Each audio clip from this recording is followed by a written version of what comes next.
What I'm seeing is not boding well for Reverse 1999. Welcome back to Cocky Gachas, and in this video, I am going to speak up about this 1.6 character Qu Niang. A lot of people have been asking me about her. And of course, you guys have seen some news going around telling people how bastard she is. In this video, we're going to take a look at that. But I want to start this video with the fact that my standpoint and what I'm looking at right now, I'm not happy with this character being released and the direction that the game is heading, presumably just by looking at what they are releasing.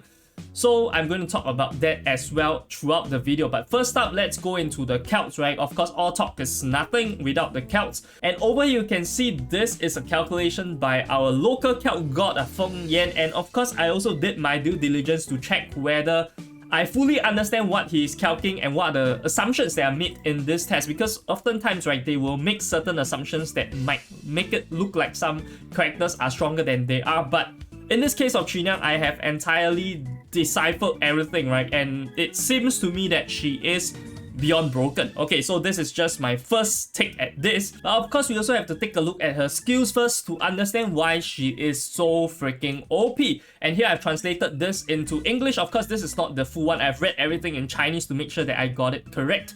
And over here, you can see, right, first skill is a single target attack and then it causes 160%. All this is not important, later we'll look at the numbers anyways, okay? The main thing is this wipe out state. If you have this wipe out, right, all this wipe out stacks, you are able to consume random amounts to deal one additional follow-up attack. And this follow-up attack, right, it might seem like it's one follow-up attack. However, there is a chance of it casting 3 layers of it. And in that sense, you can count it as 3 follow-up attacks worth of multipliers. 60%, 2 stacks would be 120%, 3 stacks would be 180% at a probability of 20%, 40%, 40%. The percentages does not change at all. Only the primary attack elevates with the star level. So this is something to take note of. And moving on to the second skill, picking up the object. This is a skill whereby you would get additional layers of wipe out. This is a channel skill, new thing, a channel skill. And also you will get 1 layer of enjoyment. So to explain what enjoyment does, it basically raises the minimum amount of layers you can use from 1 to 2 and from 3 to 4. So upper limit, bottom limit both raises up by 1. And this basically, you can think of it as elevation or multiplier by 60%. So instead of an expected value of 2.2 times 60% multiplier for skill 1, now you get 3.2 times the 60% multiplier. So in fact, you get more damage. Just think of it that way, okay? Every time you use this, you get this layer. If you use skill 1 under this enjoyment, where you have this enjoyment layer, you'll be able to benefit by having more multiplier. And you enter the drunken state. And this drunken state, right, if you were to stay in the drunken state at the beginning of the next round, you will be able to use another skill 1. And if you use another skill 1, guess what? You can use another follow-up attack if you have wipe out. So all of this just means that she is very crazy when it comes to follow-up attacks. A lot of follow-up attacks, and the multiplier is not little, guys. It's 60% at a minimum. Okay, but expected value is 2.2 times of 60% if you do not have enjoyment, and 3.2 times of 60% if you have enjoyment. So very, very broken over here. Okay, and of course, in the drunken state, you can be broken out of it by nightmare, freeze, petrified, or dizziness, right? So daze. And also, if you're worried, you can bring on Xiao Ye Nisai, which brings immunity to the whole team. So with Xiao Ye Nisai, basically a better Isra that is 5-star, okay? I honestly think it's that way. So really, really strong over here if you really are afraid of being hit out of the drunken state, but I don't even consider that. Regardless, this is not what we are concerned with. Now we move on to the freaking ultimate. The ultimate itself is a group attack that causes 350%. And depending on how many enemies you have on the field, right, each last person will cause an additional 100% increase to the multiplier, 550% if it's only one target. So if you think about this, right, this is what people call flexible, right, because you can do AoE or you can do the single target, you can do both. Okay, however, of course, you also have to consider the fact that if there are 3 enemies and you only want to hit the red boss, then potentially this is not as good. But honestly, I don't see as a bane at all. This is pretty much just flexibility on its own. But regardless, the next thing is the more important one. If you have 6 wipe-ups on you when you use this freaking ultimate, you would gain 100% penetration rate for the ultimate. But realistically, I will tell you something that will shock you even more later on. But we don't consider that. Okay, assume she does not have this. Okay, if she just have less than 6 layers of wipeout, you gain 6 layers of wipeout and 2 layers of enjoyment. Like I mentioned, 2 layers of enjoyment means the skill 1 multiplier goes up from 2.2 times of 60% to 3.2 times of 60%. Effectively, you get 120% multiplier just by using this on your skill 1.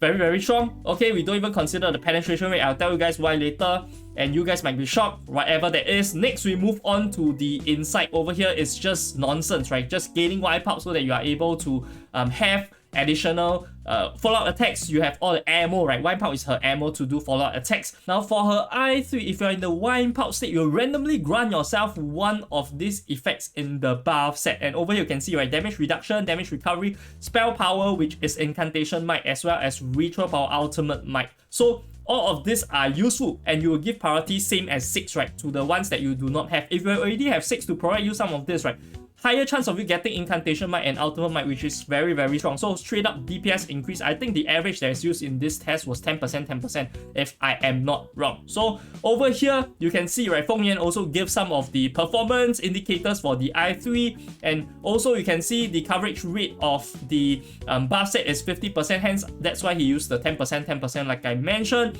All of this is not very important because you can see the summarize over here is super model. Basically it just means that the benchmark, super benchmark, right? Since the server was launched, this is the best character. And although all the skills are single target, right, he says that the multiplier is so crazy until even with 2 targets, it can normalize a character with a 200% single target multiplier and a group 150% attack multiplier. And looking at the scalps, I can tell you, maybe that was a bit under rep, right? Very crazy.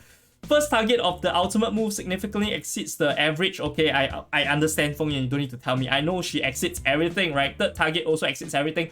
You might not feel anything until I show you the numbers. Regardless, the honest OP thing about her is this freaking cycle. We go back to premium as I show you. Outside the city, okay? I think it's outside the game already. This character and this cycle, freaking nonsense.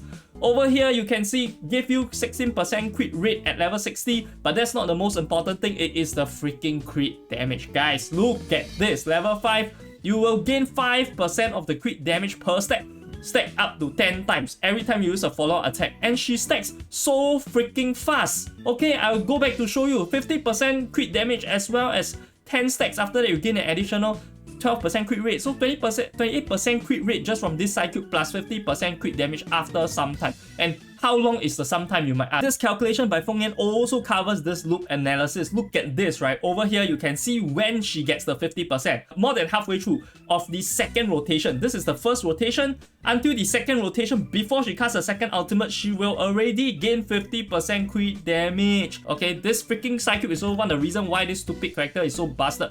50% crit damage, 12% crit rate over here. Now next, let's take a look at her calculations at P0 with her cycle at max amplification. Of course, you can see the number is 10,576, and you might be thinking how this number is derived. Of course, I have also made the analysis to say that this number, I know how it's being derived right now. So over here in one rotation, it is 5 skills and also 1 ultimate. Usually they will say that skill 1 and skill 2 is 2.5 because of the cut distribution. You cannot only have skill 1, right? So you have extra distributions. However, in Qu Niang's case, her skill 2 is basically just skill 1. Okay, give her skill 1 but more stuff. Hence, it is 5 of skill 1 and 1 of the ultimate. This is, by the way, without penetration. Okay guys, I'm just putting it out there, this is without penetration. You can see here, this is the one with penetration not calculated. And if I were to click onto this over here, right, I make it big, you can see for yourself, without penetration, it is 15,308. With penetration, it's 23k. So you just calculate for yourself. This is also quite busted, right? Depending on your team composition, it will determine how often you can trigger the penetration. Regardless, we just assume without penetration, already 10,576. And the 15.5 times of follow-ups, technically she did not follow up for 15.5 times. However, she followed up for 15.5 times 60% multiplier. Okay, this is how ridiculous it is, and I'm going to calculate for you guys how it is being calculated. So first things first, 2.5 times 2.2 times. This is the first part because this is her using skill 1 without enjoyment. 2.5 times the 3.2 times that I've calculated just now. This is with the enjoyment. So in total, this is already 13.5 times 60% multiplier of her attack. And then the 2 extra ones, you might be thinking where it's coming from. Basically, if you use ultimate, you will get 2 stacks of enjoyment, and with 2 stacks of enjoyment, you basically up the multiplier 2 times. Okay, so 2 extra multipliers of 60%. In total, 15.5 times 60% multipliers. Okay, huge part of her DPM is over here. This character, insanely broken. Okay, 2 target, 3 target, not her specialty, still broken. I don't know how to tell you guys other than showing you guys the next thing. Okay, next thing we go to the portraits. First one, single target, 2 targets, 3 targets. Okay, portrait 1 increased by 7%, goes up to 11,000, 11.28 thousand over here. 2 portraits increased by 20%, okay, up from almost 20% from the previous portrait, goes to 13.5k. And then if you go all the way to P5, you will get 16.68k. How broken is this compared to another unit in Black Dwarf? Over here at P5, 1 target, which is what Black Dwarf is good at, is 8.2k. Okay, one more time, guys. One more time. P5, 8.2k. P5, 16.7k. Yo, more than 2 times. What is this nonsense? Basically, what this means, just not comparing just to Black Dwarf, comparing to every single freaking character in the game, she is better by a mile. More than 30%, more than Afflector's bonuses. Except for maybe Spectodia P5, Charmaine P5, all this nonsense P5, even like 37 P5, whereby they can be power crept by less, okay, compared to other units. But for a normal unit, power crept by a lot. Even at P0, you can see, right, this P0 is better than Black Dwarf at P5. So with that out of the way, right, we already know how broken she is. Now we come to my opinion on what it means for the game. First thing, people might say, hey, good thing that it came out in 1.6. Now everyone should skip everything. Just save for this character. Save for Qu Niang until 1.6. We have enough. We are not like the CM players whereby they are suddenly, right, bombarded with this information that Qu Niang is her whole life. However, what I would like to tell you guys is that she trivializes a lot of things that make a game fun. Okay, of course, I know fun is subjective. A lot of you guys might be thinking, hey, Cocky, you don't know what you're talking about. I have fun just clicking the auto button with Qu Niang. Eventually, when she comes, I'm going to get her at P2. Click auto button, I can clear everything. That is fun to me. Sure, for some of you guys, you might not agree with me, but I do know that a lot of people, right, despite the fact that they want to play a game with easy dailies, they want to collect characters, they also want to feel challenged. If we are not challenged at all, like at all, guys, like even at all, no team building required. Look at this, limited character. No team building required, just put her in every single team, except for maybe the ones that counter mineral. Even then, even if you counter mineral, she is squishy. You can bring all of the other units to come and benefit her, right? Try to sustain her. She will carry you for sure. And this is also bring a very, very alarming thing in the fact that a lot of people I have seen say that she is the perfect support for 37. Wrong. If you bring 37 with her and you use 37 cards, you are lowering your team damage. Do you know what that means? It means that someone that is good for 37 is not good for the team, because 37 is not good for the team. You just need Qu Niang as the DPS. You only want to use her with AP generous units such as 6 or maybe Unli. These characters, put them inside, have them not move or move once in a while, buff her. That's all they need to do, okay? Anyone using cards except for her when it comes to DPS perspective is a DPS loss. Does this sound like fun? I'm not sure. I don't even know what some people consider as fun, but to me, this makes the game pointless. What happens to all of these other units? Why do I have to prepare for this, prepare for that, when I have one unit that can do everything, right? In some of the games, there are content whereby certain units might be better, or you are limited. You cannot bring certain Afflectors or certain race into a certain place of certain content. But for this game, there are no such restrictions, meaning if they were to release a subsequent limited character, then eventually we'll have a team of limited characters. I technically don't have to do anything, right? I don't have to team build.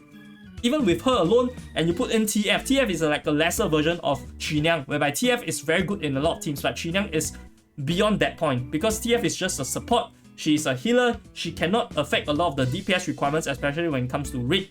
So Qu Niang straight away provides this. With the 2 of them and with 6, you're basically set. What else is there to think about team building? Team building aspect removed from the game. How are they going to balance the game next is my question. how are they going to create content? Are they going to create content around Qu Niang? If that is the case, a lot of people might be happy because, oh, the game is going to get so much more challenging, right? But for people that are without Qu Niang, if they were to start the game after the limited banner has already passed, are they going to wait 1 year for another limited character? Or are they going to wait 6 months for anniversary limited character? Okay, all of these kind of questions bring into a lot of FOMO, right? People will think, oh shit, I miss Qu Niang, I can't play this game anymore, right? If they're going to balance the game around Qu Niang. So that's what happens if you balance the game around Qu Niang. If you do not balance the game around her, you balance it against the rest of the units, right? You just have normal content, and then I see a lot of people using this argument. I can still clear the content, so this is technically not power creep. I do not think so. If the game itself, right, you have this character, are you telling me that you are purposely going to not use characters like what I've done with some of my characters, right? I purposely don't want to I3 them so that I have a bigger challenge. Are a lot of people going to do that? Or are they going to just use Qu Niang for all the content and then they would auto all of it and then they just think that there's no challenge? I don't know why I'm playing this game. There's no point playing this game. Let's just delete this game. And on top of that, the third thing that I want to discuss is going to be future considerations. I feel like releasing Qu Niang is basically the story whereby the farmer killed the golden goose. Okay, the golden goose was laying golden eggs. Okay, every single banner is like a golden egg. However, now with Qu Niang's release, with this limited banner, straight up killing the golden goose, who is going to pull for a non-limited character? Sure, there are a lot of people that just collect it, but in a lot of people's mind, they are just not going to pull for it. They are just going to wait for the next limited character. Hey, 1.7 is coming, no limited character, skip. Okay, 1.8 come along, hey, CN, no limited character, skip. 1.9, limited character, guys. So you just skip every single patch until you find a limited character. Is that going to be good for the revenue, for the game? I don't know. You guys tell me. Leave a comment in the comment section below. Regardless, I am honestly not happy. You can tell already from how I'm phrasing all of this. I'm telling you, if you are free to play, if you want to have your version of fun, which is autoing everything, having one character be in every single one of team, removing the team building aspects, this is going to be very fun for you. Skip everything until Qu Niang. Get her P2 with the 200 pulls. You are probably going to get it, right? Because an average is 60 pulls. 120 pulls, even if you miss it by a bit, you go to 90 pulls, you're still going to get like 2 copies, and then with the 200 redemption, you're going to get 3 copies, you're going to get P2, you're going to effectively deal 14.65k of DPM to single targets. Yeah, you're going to have a great time. So that is my view on Qu Niang. She's absolutely broken. For some of you guys, good news. For me, it's absolute bad news. But regardless, if at this point you're still having a normal mindset whereby you want to play for now instead of waiting 4 months for this Qu Niang to arrive and then skipping everything in the process, definitely check out this video over here I made for Black Dwarf on whether you should pull for Black Dwarf. I'll see you guys over there. This is Qu Gachas, signing off.